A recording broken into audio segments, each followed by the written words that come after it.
Hello everyone and welcome back to another book review. Today I am going to be reviewing a book by Ann McCaffrey called The Ship Who Sang.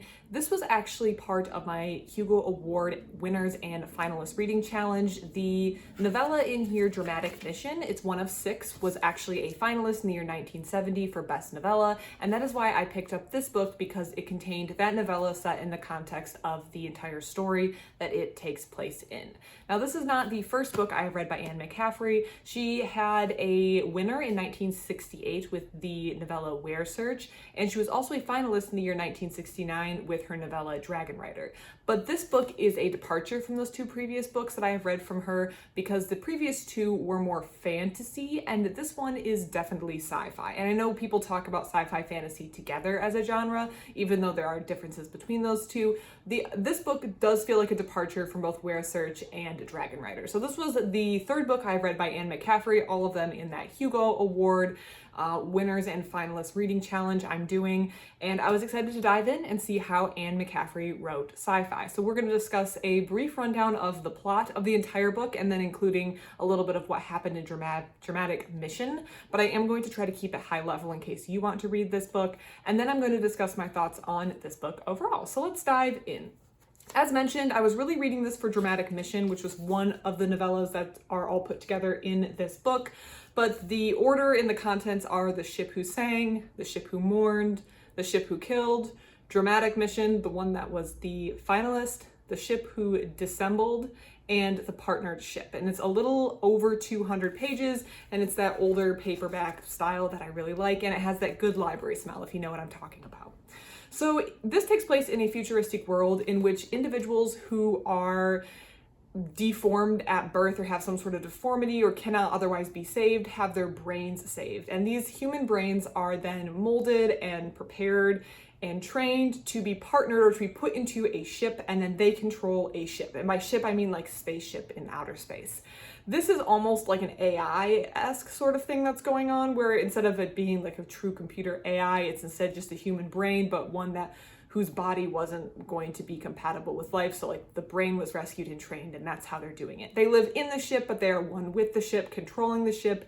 And these are the brains for the brain ship, which are then partnered with what's called a brawn, which is a human who does like the human aspect. So of course they can leave the ship and do their things, but these 2 individuals work together as a team. They're highly respected, and both the brawn and the brain are highly respected, and they work together as teams with this central world, which is kind of the big government, to accomplish missions that central world deems important. So this book follows one brain named Helva, who is rescued at a young age because she is not in, her body is like not capable of living, so her brain is rescued, and she is trained to be a brain ship, and she gets partnered initially with a man named Jenin, and they start doing missions together. And this entire book kind of follows the arc of her career with Central Worlds, which it does end with her departure kind of from Central Worlds. This is book 1 in the series, but it's an overview of some of the missions that she does while in their employ. She is partnered with this individual named Jenin, and they have a strong relationship, but Jenin meets an untimely demise. So the rest of the book is exploring Helva's grief, how Helva can build relationships with other Brawns who are of course not the same as Jenin. Human or brain ships have quite a long lifespan, and humans do seem to have a longer life expectancy than they do currently on Earth in this sci-fi universe, but these brain ships can last for quite a while.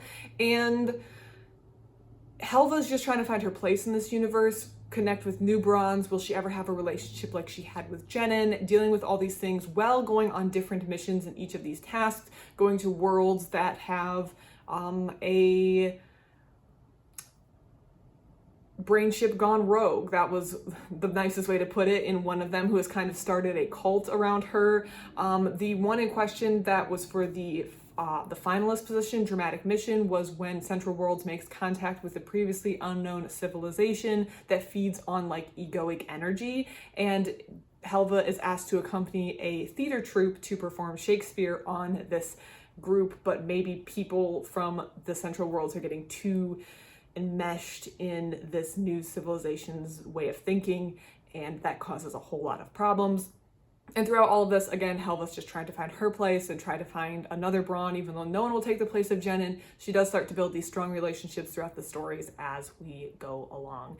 She is, of course, throughout this time also working to pay off a debt because it is expensive to build a ship and you kind of start your life in debt, which is odd.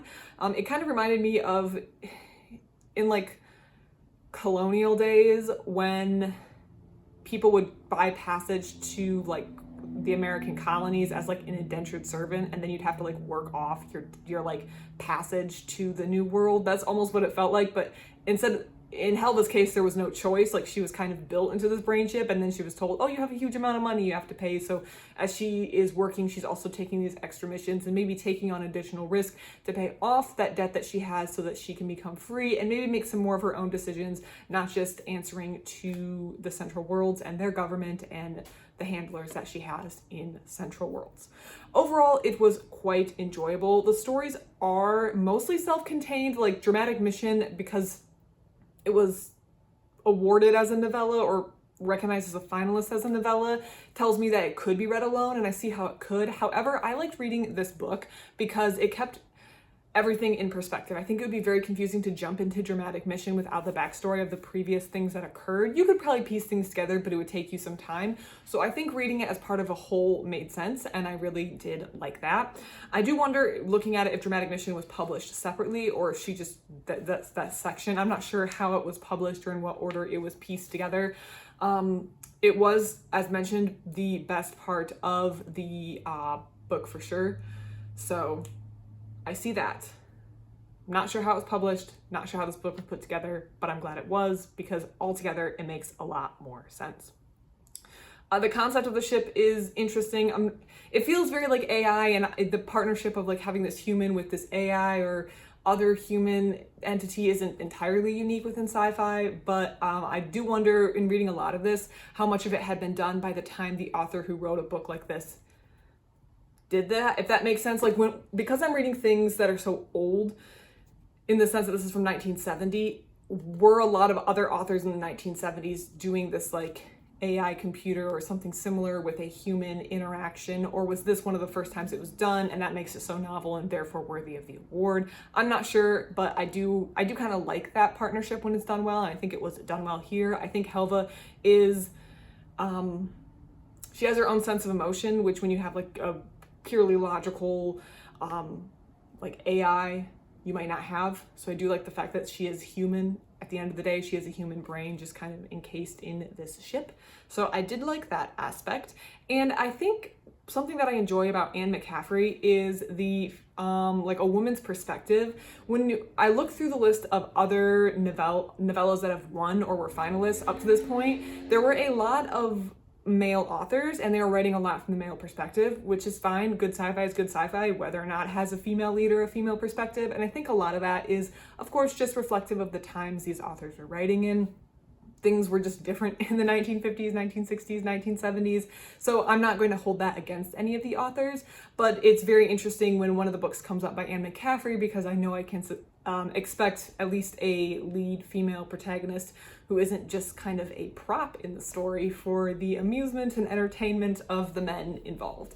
So that is not a slight to any of the other novellas in the year 1970 that this one was a finalist in. I don't even think Ann McCaffrey, The Ship Who Sang, was the best one that year. I think Fritz Leiber's like Ship in Shadows was the winner, and that one was probably my favorite. I would have to really reflect on all of them, but I do like knowing that when I read Ann McCaffrey, I'm probably going to get a good female protagonist, which in these earlier years as I read through the Hugos might be less common. So it is just refreshing just due to what I'm reading around it. I'm sure that sci-fi and fantasy today, there's no lack of lead female characters in modern sci-fi and fantasy, but in these older ones there can be, and I really do appreciate that.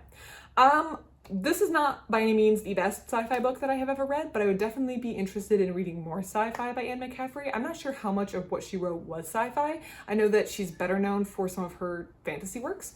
So I would be intrigued to look through her catalog and see what she wrote that was sci-fi. I would appreciate that. And I would definitely be interested in reading more from her because I think she does a decent job in this one and it's entertaining, and especially that dramatic mission portion. I see how it was nominated to be a finalist that year because I did enjoy that, and I think she had some creative ideas that she was able to mix into this book. So if you have read The Ship Who Sang by Ann McCaffrey, please leave your comments in the comment section down below. I would love to hear about it. I would love to hear what you thought of this book, and if you picked up on anything that I missed, please leave it down below because I would love to hear it. Thank you so much for watching, and I hope you have a great rest of